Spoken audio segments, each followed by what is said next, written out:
자존감이 높은 사람을 만나는 게 왜 중요할까요? 사람은 곁에 누가 있는지 그리고 어떤 환경에 있는지에 따라 자신의 생각에 많은 영향을 받습니다. 부모님들이 자식 교육을 위해서 좋은 학군에 비싼 집값을 지불하고 들어가는 이유도, 질이 나쁜 친구들을 가까이 하지 말라고 부모님들이 얘기하는 이유도, 사람은 나도 모르게 주변의 영향을 받기 때문이죠. 연애도 마찬가지입니다. 우리가 성인이 되고 나서 가장 영향을 많이 받는 관계가 친구 관계나 직장 대인 관계도 있지만, 내가 마음을 오픈하고 만나는 연인 관계만큼 영향을 많이 받는 관계가 없습니다. 경제력에 관해서 나는 그렇게 큰 욕심 없이 한 250만 원만 벌고 싶어, 이런 사람들이 내 주변에 많다면 나도 큰 욕심 없이 저 정도만 벌면 평균을 하는 건가 보다, 그래 남들한테 뒤처지지만 않으면 되지, 이렇게 안락한 마음을 가지게 되죠. 하지만 나는 크게 성공할 거야, 그래도 월에 1000만 원은 넘게 벌어야 내 기준에선 기본은 한다고 생각해, 이런 사람들이 많다면 나도 모르게 그래 경제력을 저 정도까지는 키워야 하는구나, 이런 생각을 하게 되겠죠. 마찬가지로 내가 만나는 남자가 매번 나는 내 스스로가 마음에 안 들어, 내 인생은 왜 이럴까, 난 지금 왜 이렇게 힘들까, 이런 얘기만 한다면 원래 밝고 긍정적인 사람이라 하더라도 어느새 나도 이 사람처럼 우울한 사람이 되어 있을 겁니다. 오늘은 만나면 만날수록 같이 발전하는 게 아니라 같이 삶이 망가지는, 만나서 좋을 게 하나 없는 자존감 낮은 남자의 특징 4가지 알려드릴게요. 첫 번째, 외모에 집착한다. 머리가... 오빠 지금 몇 시간째 준비하는 거야? 기다려봐. 그럼 지금 이 거짓골로 나가자는 거야?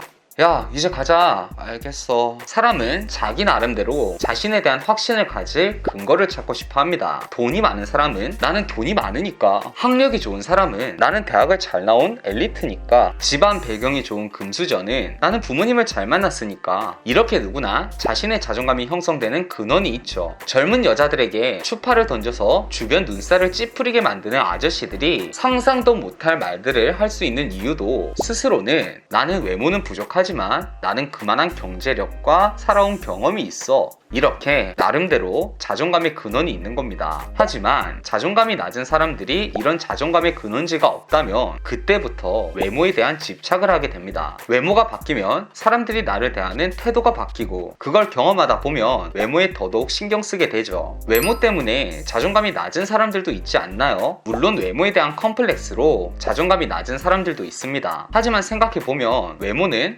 다이어트나 성형수술, 피부관리 등으로 비교적 우리 인생에서 바꾸기 쉬운 조건 중에 하나죠. 외모를 바꾼다는 게 정말 쉬운 일이라는 건 아니지만, 갑자기 학력을 올린다거나 사업에 성공해서 큰 돈을 버는 것보다는 외모가 비교적 빠르고 쉽게 바꿀 수 있는 조건이잖아요. 그리고 이런 시도들을 해서 주변 사람들에 대한 반응이 달라지면 거기에 집착하게 되는 겁니다. 자기 관리 차원에서 외모에 신경을 쓰는 건 문제가 아니지만, 머리 고데기가 잘못되면 하루 종일 거울을 들여다보면서 신경을 쓴다든지, 남들이 다 괜찮다 하는데도 무리하게 성형 및 시술을 받는다든지, 살이라도 조금 찌면 잘못된 방법으로 다이어트를 하는 등 외모의 노예가 되어버리는 건 문제가 있는 거죠.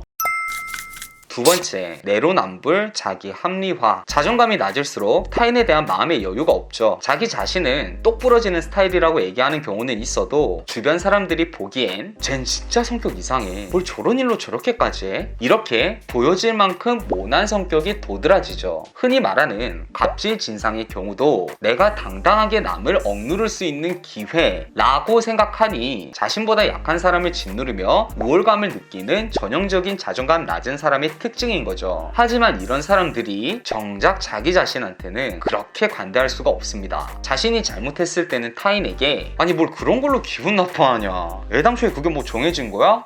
그럴 수도 있는 거지, 이렇게 얘기하면서 정작 타인이 자신에게 그런 잘못을 저질렀을 때는 아니 그런 건 네 사정이니까 네 책임인 거지, 너는 나한테 잘못하고 왜 확실하게 사과 안 해? 이런 식으로 전혀 마음의 여유가 없는 모습을 보여주는 겁니다. 그런데 이런 사람들의 특징이 자기 합리화에 모순이 많다는 거예요. 예를 들어서 연인과 서로 술을 마시지 않기로 약속을 했을 때 연인이 행여 상황상 어쩔 수 없이 술을 마셨다면 아니 그거는 네 사정이고 말고 너는 나랑 약속을 했잖아. 그럼 이런 상황에서도 당연히 지키려고 생각하고 약속했어야 되는 거 아니야? 그런 상황에 대해서 생각 못하고 약속한 것도 네 잘못 아니야? 이렇게 얘기하면서 행여 자신이 술을 마시는 상황이 됐다면, 아니 그럼 친구들이 그렇게 모여 있는데 술 한 잔 안 받는 게 말이 돼? 몇 년 만에 만나서 친구들이 날 뭐라고 생각하겠어. 그런 것도 이해 못하는 거 보니까 넌 참 어리고 생각이 모자라다. 이렇게 이중잣대를 가지고 있는 겁니다. 상대방에게는 그런 상황도 너가 책임져야지 이렇게 얘기하면서 정작 자기 자신은 상황상 어쩔 수 없는 상황이니 내 잘못이 아니야 이렇게 주장한다면 세상 어떤 사람도 이런 사람을 이해는 하더라도 받아들이기는 힘들 겁니다.